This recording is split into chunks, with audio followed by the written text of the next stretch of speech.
This week, we are partnering with digital media company Refinery29 for our new series called My Generation.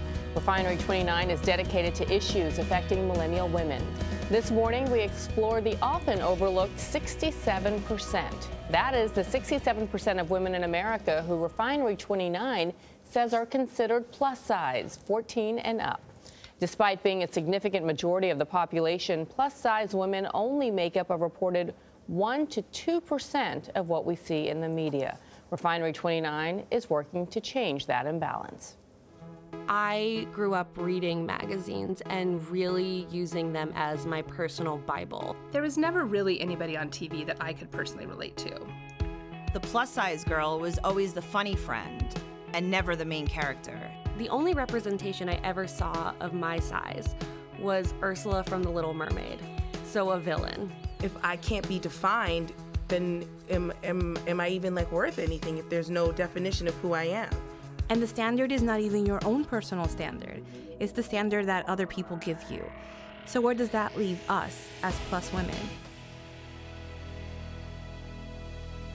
And with us this morning, Refinery29 co-founder and executive creative director Piera Gelardi. Also, history-making model Denise Bidot. She's the first plus-size model to walk on multiple straight-size runways at New York Fashion Week. Piera, Denise, great to have you. Thanks for coming on. So, Thank you for having us. What was the turning point to finally make you focus on the 7% of the population? So Refinery29 is a platform that's really meant to celebrate and empower all women. And we've always been really focused on representation to the extent that I actually used to go out and cast models on the subway and the streets of New York so that we could be really representing what real women look like. And last year, we learned that 67% of women in the U.S. are a size 14 and up, and yet media only represents them 1 to 2%. And when we did an audit of ourselves, even though we had been really focused on showing real women, we realized that we had fallen short. And for us, it was so important to fill that, that space and to celebrate plus-size women and do better by the plus-size community. What's the response been from readers thus far? We get so many really moving letters from women saying, thank you. I've never seen myself represented in media before. I grew up not seeing someone that looked like me, and just really a lot of appreciation for being seen and being recognized.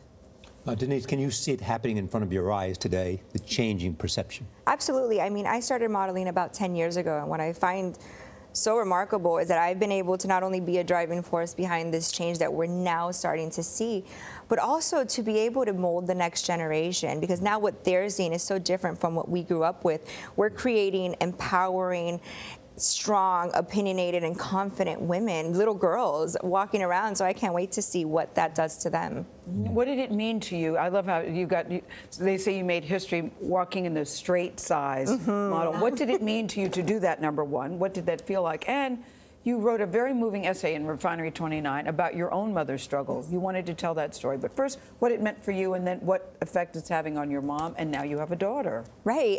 In 2014, I got the honor to open the Chromat show at New York Fashion Week, which was something I was told many times would never even be possible. But to get to open that one and then walk the Serena Williams show and close that one was such a huge milestone for our industry and our possibilities and opportunities. And I think that was the first moment that people really saw us and were like, oh my God, why wouldn't they walk alongside regular models? Why would we exclude them? We should just have a lineup of fully diverse individual women who can rock the clothes, because that's the goal, is for us to be able to look at the runways, to look at the billboards, to look at these ads and see ourselves and know that we can rock that cool clothing as well. But there is pushback, guys, and I know you've heard it from people say, but you're promoting unhealthy life, you're promoting unhealthy body types, you're promoting obesity, that this is not a good thing to promote. And to that you say what?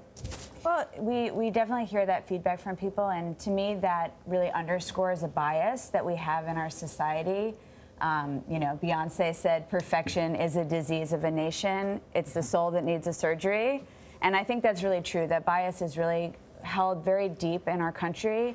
And what's happening is by really focusing on this standard of beauty that promotes thinness, we leave so many women out and we really perpetuate shame. And I don't think that shame is a motivator for healthy behavior. I think we're talking about health, but what about mental health and the self-love that you need to be confident and exist in the world and heal yourself? Right. I think the moment that women can see themselves in the media and in these features alongside everyone, and we have these diverse campaigns, what we create is this internal happiness that starts to seep out. And I think when we create this generation of women who are supporting each other and who are happy, we change the playing field. And eliminate bias. And we start casting them in the leading role, right? Yes, exactly. I like that word, that Absolutely. phrase, Denise, internal happiness. Yes. Need a little bit of that. Thank you both for coming. Thank you. Thank you both for coming today.